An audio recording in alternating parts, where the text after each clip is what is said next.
இந்த பேக தூக்கத்துக்கு மூட்டை தூக்குற வேலைக்கே போயிடலாம். அடி எருமை மாடே, போகும்போது தலை நல்லா தடவி வாரி விட்ட, திரும்பி வரும்போது தலையை இவ்வளவு கேவலமா வச்சிருக்கிற. நான் நயா பண்ண முடியும். ஸ்கூலுக்கு போனோம் தலை இப்படி ஆயிடுது.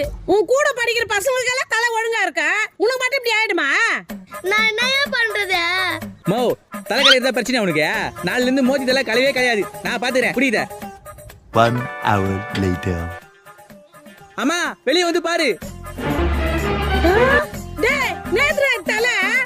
மோ தலை கலையுது ஃபீல் பண்ணிருந்தல, அதனால தான் இந்த போஸ்டர் ஓட்டுற கம்ம தூக்கி உன் தலை ஃபுல்லா அப்ளை பண்ண வேண்டியதுதான். இனிமே எப்படி தலை கலையுது நான் பாக்குறேன். நான் தடவை தலையில. இனி தலை கலையவே கலையாது. இனிமே ஸ்கூல் போகும்போது இந்த கம்ம தலையில் தடவி அனுப்பு, தலை கலையவே கலையாது.